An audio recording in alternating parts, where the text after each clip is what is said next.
Hello and good afternoon. Welcome to the pre-Thanksgiving week webinar. Hopefully, this will give you a few ideas on what to do about those leftovers, should you have some left over for you. My name is Laura Goldman, and I am the Registered Dietitian working with Premier Weight Loss, and I'm pleased to present this topic to you since it's topical and gives you a little bit of time to hopefully prepare for next week. Also, we will be touching on quite a few recipes, and while I include the links in here, obviously we're not going to go to each link individually today. So if you are interested in any of those links and don't want to have to write that down since they can be involved, by all means, let us know, because the Premier Weight Loss staff has a copy of this presentation and we would be happy to send those to you. So let's get started.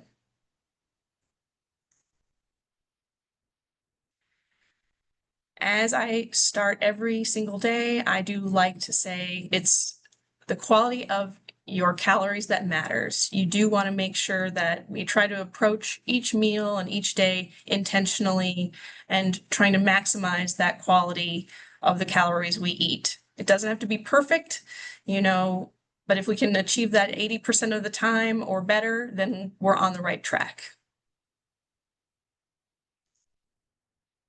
So what we're covering basically today is the challenges and opportunities that we can have when it comes to leftovers while we're on GLP-1 medications.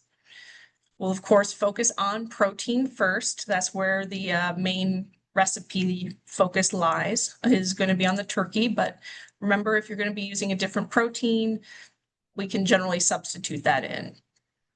As I mentioned before, I will have recipe suggestions for each meal of the day. Hopefully some of them will sound appealing to you. I'll also comment on a few ways that you can involve those side dishes if you have some of those, which those are somewhat my personal favorites. And a few goals that maybe you can try for the week.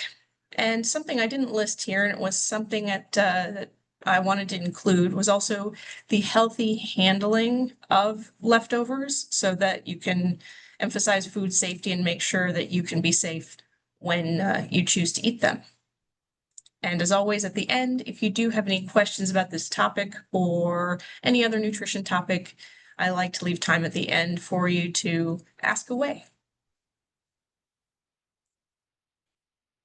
So when it comes to leftovers, there is a bit of a unique challenge that we have, because typically we're left with plenty of food, but definitely a reduced appetite. So because of that, since we have all that food in the fridge, there's that tendency that maybe we're going to be grazing on the generally more appealing foods.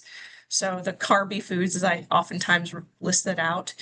And I think a lot of times people have some concerns there, because how do we balance that out while also controlling portions? If we're grazing throughout the day and all the good stuff and appealing stuff, maybe we won't have enough room to emphasize that protein.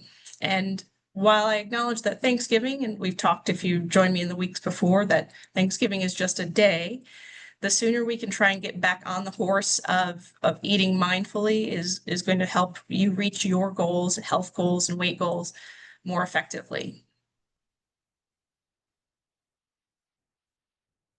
So when we're talking about protein first, and I said the turkey addition because that most likely will be a big chunk of leftovers for many of you, we are looking in general at what this leftover plate looks like, which is going to be a little bit different than a traditional, the meal plate method that I've shown people multiple times, because chances are this is the way the leftovers, will shake out.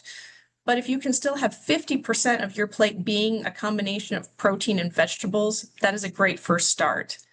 Complex carbs here, that would be more of your potatoes, of course. And then traditional sides and dessert, that's where we talk about the pumpkin pie, where we talk about maybe some cranberry sauce. Or while I know potatoes are considered a complex carb, if we're looking at mashed potatoes with quite a bit of cream added, it would be more in the traditional sides part. So the general formula, as I showed you with the plate, would follow that outline, but if you want a good visual for how much protein we're talking, if at all possible, try to get in about 3 or 4 ounces of that turkey or protein, which that way you'll get in about 20 to 28 grams at that sitting. Then you want those non-starchy vegetables to fill up that rest of that half plate, the smaller portions of complex carbs, and then limit your fats. They can come in a variety of forms, butters, whipped cream, sour cream, so make sure that you're limiting those.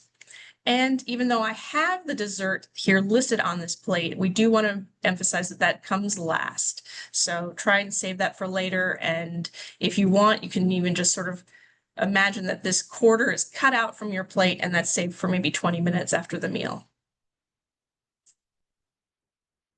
To move right into some leftover ideas and how you can use up your leftovers, the main focus is on turkey for these main meals, but I'll maybe put in a few ideas here and there when it comes to a couple sides.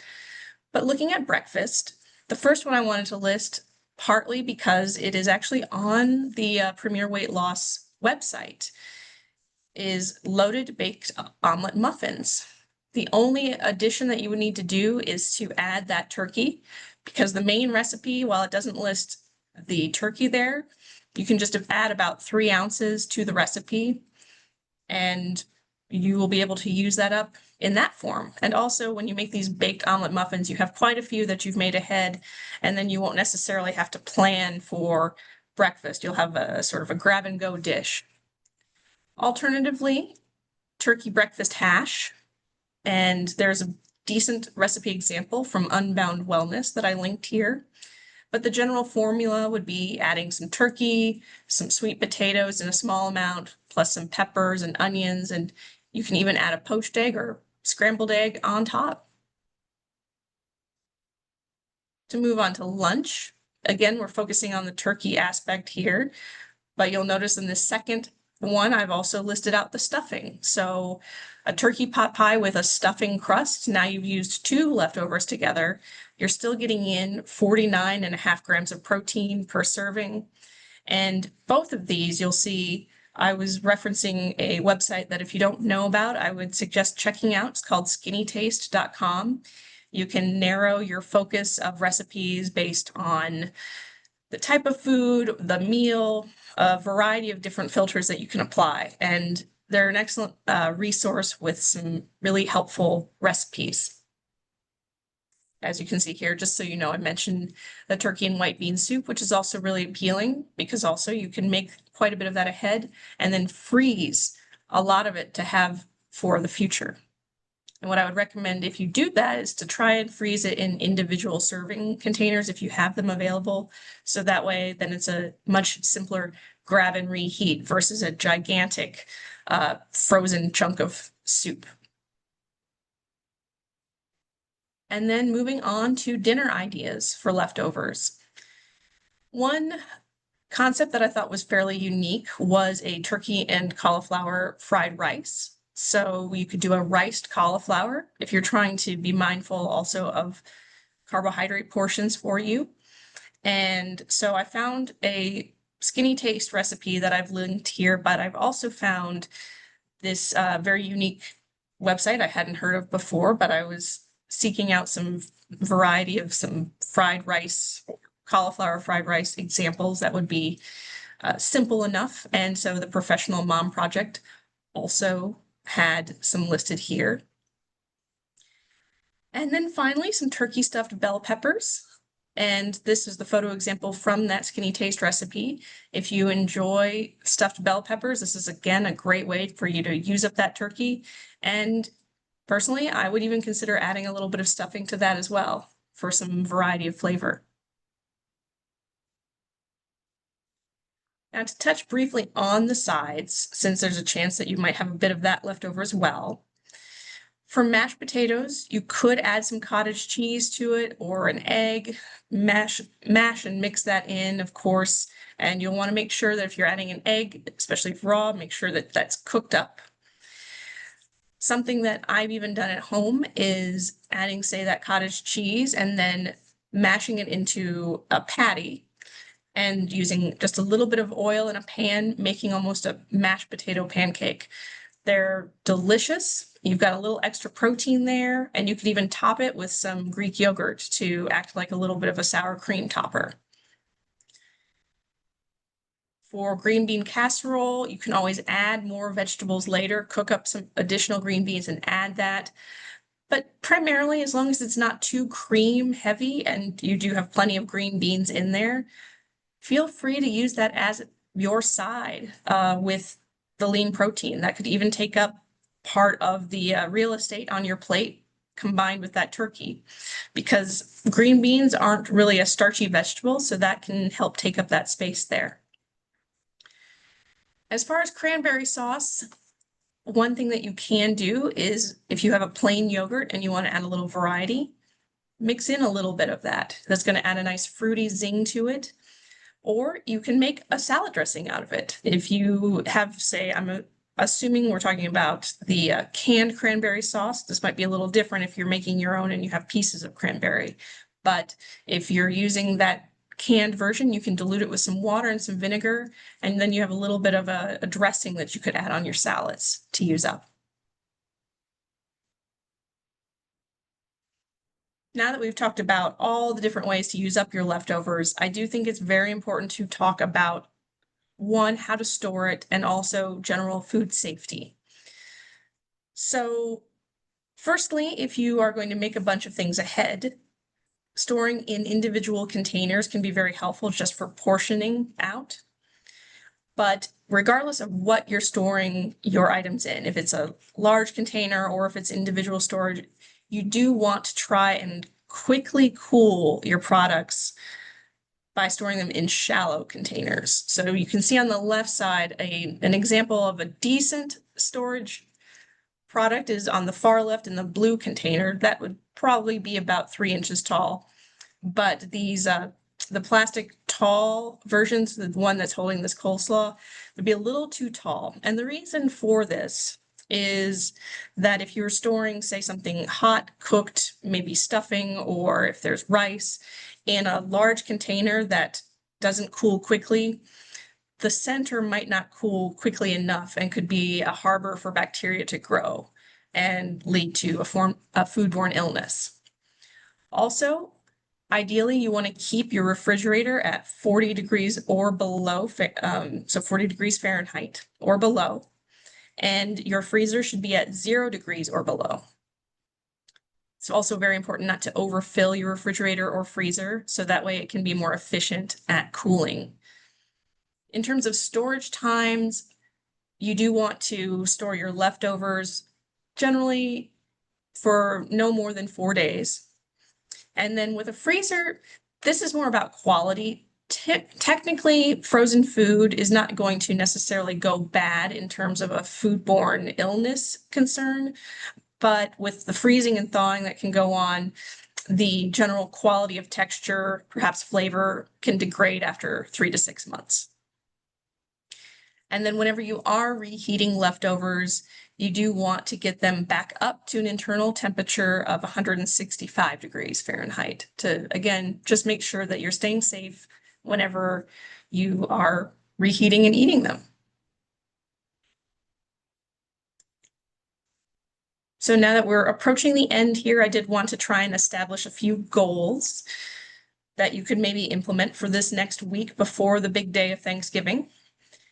And the top one, since we talked mostly about recipes, is to try and choose one recipe from this or find your own version of a recipe that I suggested and decide that that might be what you're going to make. And you could even do a test run if you want to make sure it works out. And that would be one way to start your week off.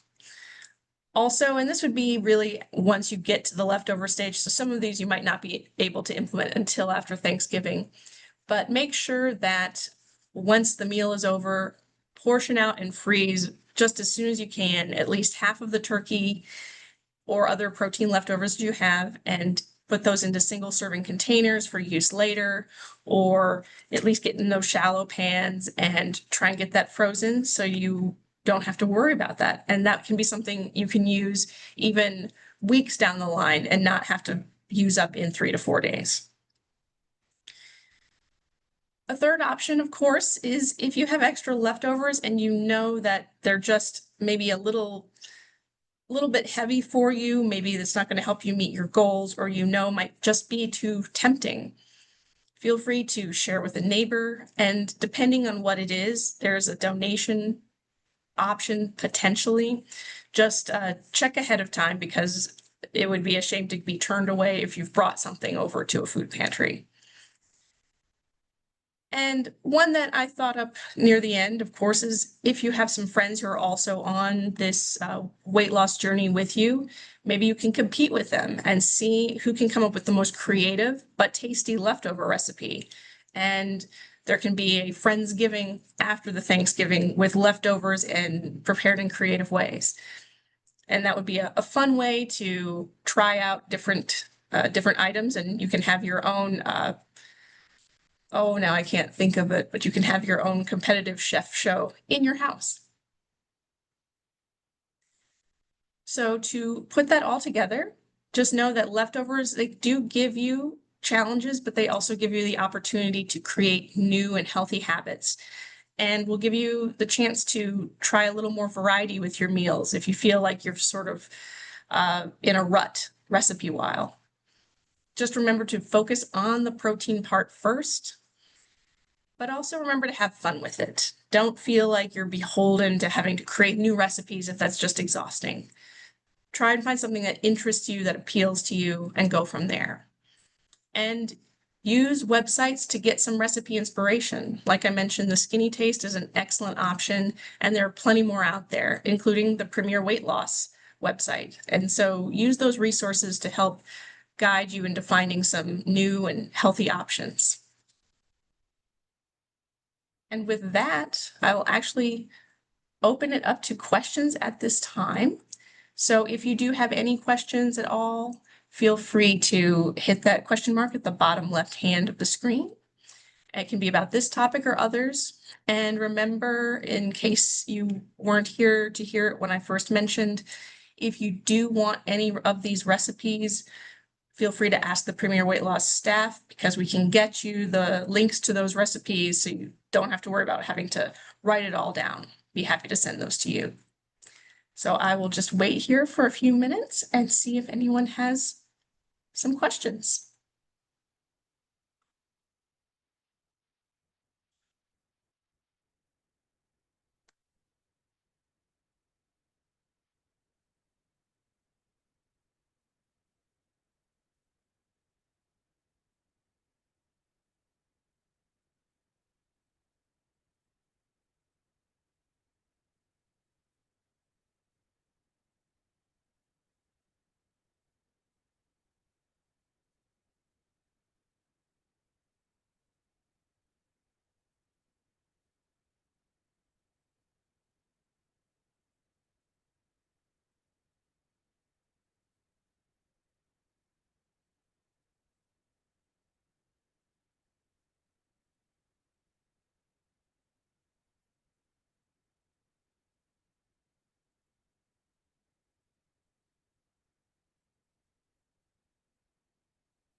All right. Well, with that, I hope everyone has a wonderful rest of the week and a very happy Thanksgiving. We will restart the series of webinars in December. So I hope again that you have a wonderful Thanksgiving weekend and a healthy one at that. And I look forward to seeing you in the next one. All right. Bye.